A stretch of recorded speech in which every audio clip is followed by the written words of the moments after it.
എവിൻസ് വേൾഡിലേക്ക് സ്വാഗതം. ചിക്കൻ മന്തി ഉണ്ടാക്കുന്നതിനെക്കുറിച്ചാണ് ഞാനിന്ന് പറയുന്നത്.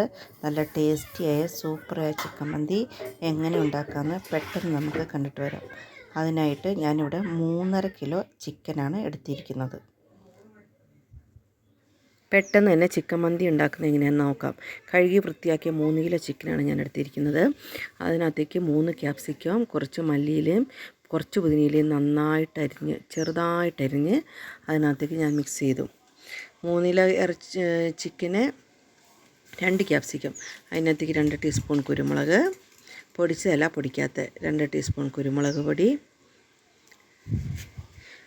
1/2 ടീസ്പൂൺ 3/4 ടീസ്പൂണോളം മഞ്ഞൾപ്പൊടി, പിന്നെ കുരുമുളക് പൊടിയാണ്. അത് നിങ്ങളുടെ ഇഷ്ടത്തിന് ചേർക്കുക, എരിവിന് ആവശ്യത്തിനുള്ളത്. ഞാൻ 1.5 ടീസ്പൂണാണ് ചേർത്തത്.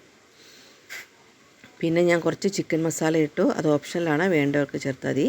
പിന്നെ 2 ടീസ്പൂൺ പെരുംജീരകം, 2 ടീസ്പൂൺ ചെറിയ ജീരകം, വെള്ളത്തിലൊക്കെ ഇടാൻ ഉപയോഗിക്കുന്ന ജീരകം, ചെറിയ ജീരകം, അത് രണ്ടും കൂടി ഗ്രൈൻഡറിലിട്ട് നന്നായി പൊടിച്ച് നല്ല ഫൈനായിട്ട് പൊടിയണമെന്ന് നിർബന്ധമില്ല, അങ്ങനെ പൊടിച്ച് കൊണ്ടുവന്നതാണ്. അതും അതിനകത്തേക്ക് ചേർത്തു. പിന്നെ മാഗി ക്യൂബ്സ് 3 പാക്കറ്റാണ് ഞാൻ എടുത്തിരിക്കുന്നത്. സൺഫ്ലവർ ഓയിലും മാഗി ക്യൂബ്സ് നന്നായി പൊടിച്ച് അതിനകത്തേക്ക് ചേർക്കാം. സൺഫ്ലവർ ഓയിൽ ഒരു 150 ml, 3.5 കിലോ ചിക്കന് വേണ്ടിയിട്ട് 150 ml ഞാൻ ഒഴിച്ചു. അത് എന്നിട്ട് നന്നായി തേച്ച് പിടിപ്പിക്കാം. 3 പാക്കറ്റ് മാഗി ക്യൂബ്സ് ഇട്ടതുകൊണ്ട് തന്നെ ഉപ്പ് ആവശ്യത്തിനുണ്ട്. ഇനി പോരാന്ന് തോന്നുന്നവർ കുറച്ച് ഉപ്പും കൂടി ഈ സമയത്ത് ചേർത്ത് നന്നായി തിരുമ്മി പിടിപ്പിച്ച് എല്ലാ കഷ്ണത്തിലും പിടിക്കുവോളം നന്നായി തിരുമ്മി ഒരു 5-10 മിനിറ്റോളം തിരുമ്മി പിടിപ്പിച്ച് വെക്കുക. എന്നിട്ട് അത് നല്ലൊരു അടുപ്പ് കൊണ്ട് അടച്ച് ഒരു 2 മണിക്കൂറോളം ഫ്രിഡ്ജിൽ സൂക്ഷിക്കുക. പിന്നെ അതെടുത്ത് ഞാൻ 2 മണിക്കൂറിന് ശേഷം എടുത്ത് ഗ്യാസിൽ വെച്ചു. നന്നായി ഇടയ്ക്കിടയ്ക്ക് ഇളക്കി കൊടുത്ത് അരമണിക്കൂറോളം വേവിച്ചാൽ മതി. 2.5 kilo sella rice, golden colour sella റൈസാണ് ഞാൻ അരിക്ക് ചോറിന് വേണ്ടി ഉപയോഗിക്കുന്നത്. അത് വലിയൊരു ചെരുവത്തിൽ അടുപ്പിലാണ് വെച്ചിരിക്കുന്നത്. അത് തിളച്ചു. അത് തിളയ്ക്കുന്നതിന് മുമ്പ് തന്നെ വെള്ളത്തിലേക്ക് ആവശ്യമായ വെള്ളം ഒഴിച്ച് അതിനകത്തേക്ക് കറുവപ്പട്ട, ഗ്രാമ്പു, ഏലം എന്നിവയ്ക്ക് കുരുമുളകും കൂടി ഇട്ടിട്ടാണ് വേവിച്ചത്. വെള്ളത്തിന് ആവശ്യമായ ഉപ്പും ചേർത്തു. അതിനകത്തേക്ക് 2.5 കിലോ അരി 1 മണിക്കൂർ കുതിർത്തി വെച്ച അരിയിട്ട് വേവിച്ച് വാരി എടുത്തു വെച്ചാണ് നിങ്ങൾ കണ്ടത്.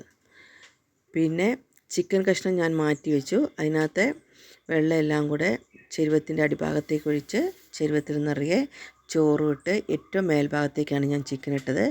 അത് എടുത്തു മാറ്റാനുള്ള മടി കൊണ്ടാണ് കേട്ടോ, നടക്കുകയാണെങ്കിൽ ഇടാം. ചിക്കൻ കഷ്ണം എല്ലാം മാറ്റി കുറച്ച് മഞ്ഞൾപ്പൊടിയും കലക്കി ഒഴിച്ചായിരുന്നു. എന്നിട്ട് നന്നായി മിക്സ് ചെയ്യുക. ചിക്കൻ വെന്ത പാത്രത്തിലെ അരപ്പും വെള്ളവും മഞ്ഞൾപ്പൊടിയും എല്ലാം കൂടി നന്നായി മിക്സ് ചെയ്ത് എടുത്ത് വെച്ചതാണ് ഈ കാണുന്നത്. ചിക്കൻ ഞാൻ മേലെ നിന്ന് ആദ്യമേ എടുത്ത് മാറ്റി. പിന്നെ അതിന് സൈഡ് ഡിഷായിട്ട് മുളക് ചമ്മന്തി മയോണൈസുമാണ് എൻ്റെ കോമ്പിനേഷൻ. അതാണ് എൻ്റെ പിള്ളേർക്കും ഇഷ്ടം, അതുകൊണ്ട് ഞാനത് രണ്ടുമാണ് ഉണ്ടാക്കിയത്. മയോണൈസും കുറച്ച് വെജിറ്റബിൾ സലാഡും മുളക് ചമ്മന്തിയും ചിക്കൻ കാലും ഉണ്ടെങ്കിൽ പിള്ളേർ ഹാപ്പിയാണ്. ഫുഡ് കളറൊന്നും ഞാൻ ചേർത്തിട്ടില്ല. നമ്മുടെ പിള്ളേർക്കും പാരൻസിനൊക്കെ കൊടുക്കേണ്ടതുകൊണ്ട് തന്നെ ഞാൻ ഫുഡ് കളറൊന്നും ചേർക്കാറില്ല. ആവശ്യത്തിനുള്ള കളറ് ആ മുളക് പൊടിയിൽ നിന്ന് തന്നെ കിട്ടിയിട്ടുണ്ട്. നല്ല സോഫ്റ്റാണ്, മുരിഞ്ഞ് കരിഞ്ഞ് അങ്ങനെ ഒരു അവസ്ഥയിലല്ല, നന്നായി ഇങ്ങനെ വേവിച്ച് നല്ല സോഫ്റ്റായിട്ടുള്ള ചിക്കൻ പീസാണ്. നുള്ളിയാൽ തന്നെ അങ്ങ് പോരും. അത് ഉപ്പും മുളകും നന്നായൊക്കെ പിടിച്ച് എല്ലാ ടേസ്റ്റും ഉണ്ട്. പിടിച്ച് മയോണൈസിൽ മുക്കി തിന്നുമ്പോൾ കിട്ടുന്ന ആ സുഖം ഉണ്ടല്ലോ, ആഹാ!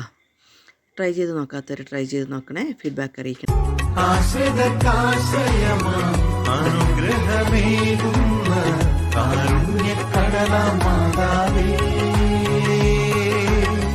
കിഴക്കിന്റെ താരറാണിയേ